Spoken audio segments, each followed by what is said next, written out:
Oi, gente. Hoje a gente não vai falar de um versículo em específico. Quero falar de uma coisa que tá ardendo no meu coração agora. E eu quero começar te perguntando quanto tempo faz que você não tira um momento especial reservado só para orar por pessoas que estão em situação de rua, pessoas que estão em estado de vulnerabilidade, por questão de fome, por questão de falta de casa, questão de abrigo, por família, lares desestruturados, que são pessoas que você não consegue ver, que você não conhece, mas você sabe que existe. No meu horário de almoço, eu estava pesquisando lugares para onde eu podia viajar. E tudo começou aí, né, gente? Eu sou daqui de Campo Grande, MS, e é uma outra realidade, porque aqui existe muita gente que realmente vive uma pobreza muito grande e tal.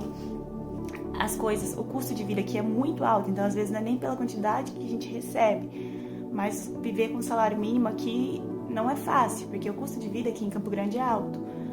Mas ainda assim, a maioria das pessoas, digo pelo menos do que eu consigo ver, consegue viver, assim, não digo só sobreviver, a gente consegue viver, se alimentar, consegue estudar, consegue ter uma vida.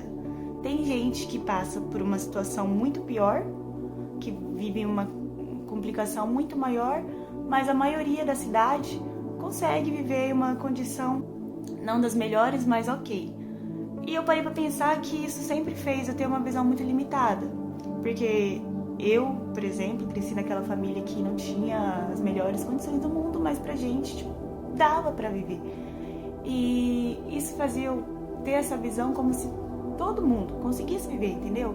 Dá pra viver. E às vezes a gente fica distante da realidade de muitas pessoas. Aí eu comecei a ver sobre viagem, lugares que eu poderia ir e tudo mais, que eu queria conhecer. E sem querer eu fui parar lá em Marajó. Aí veio toda aquela discussão na minha mente que a gente teve um tempo atrás. E eu pensei, gente, como a gente esqueceu tão rápido, porque eu já não ouço falar disso. Eu fiquei pensando, quando eu era criança, eu orava muito pelas crianças da África, pelas pessoas, pelo país, pelo continente no geral. Eu orava muito pela África, porque eu tinha conhecimento da situação. Quando eu era criança se falava muito sobre a África. Aquilo mexia muito comigo, então eu orava muito por aquele povo e eu buscava, assim, sabe, aquele negócio de você chorar por uma pessoa que você nem conhece, mas você sente. A minha mãe, ela sempre incentivava isso. Mas chegou uma hora, quando eu tava começando a ficar maiorzinha, ela falou, filha, você tem que orar também pelo Brasil, começa por aqueles que estão de perto, como você quer ir nos de longe, se você não ora pelos aqui de perto. E eu comecei, foi aí que minha mãe falou sobre o Amazonas, começou a falar sobre os ribeirinhos, começou a falar sobre as pessoas que tinham mais perto de mim.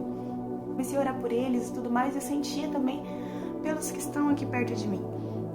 Mas conforme eu fui crescendo, parece que cada vez mais fui diminuindo o tanto que eu orava por essas coisas. Porque conforme eu fui crescendo, eu fui tendo a noção, assim, das dificuldades que eu tinha em relação à família, dos meus problemas pessoais, fui começando a pensar mais em mim e nos meus.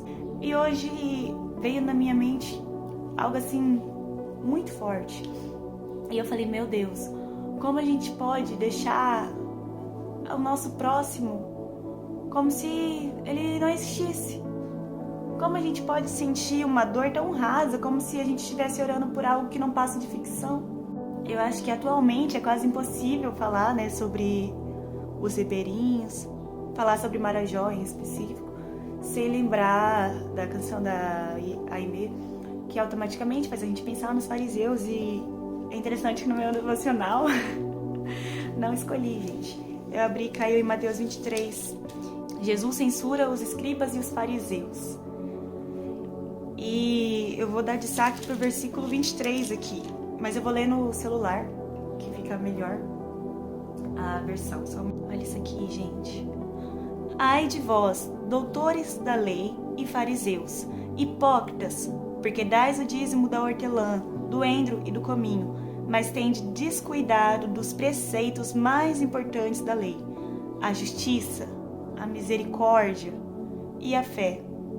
Deveis sim praticar estes preceitos, sem omitir aqueles. Gente, esse capítulo inteiro é cheio de palavras bem diretas, bem duras, digamos assim. Por mais que a gente cumpra a Bíblia toda, cumpra a lei, faça tudo,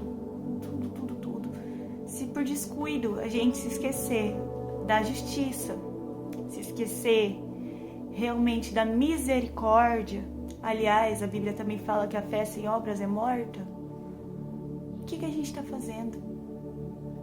Estamos sendo igual o fariseu, que fala bem, que ora em voz alta, coloca uma veste que se marca como crente, mas esquece o que verdadeiramente Jesus ensinou.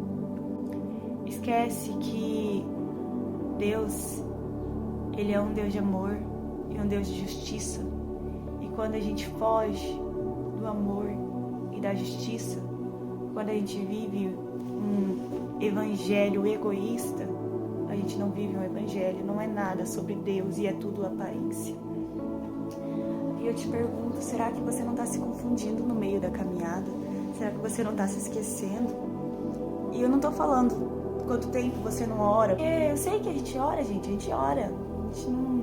A gente que é cristão, a gente tem esse hábito. Ou pelo menos deveria ter, né? A gente tem esse hábito de sempre estar orando pelo próximo, sempre estar orando pelas causas que sabe que são necessárias.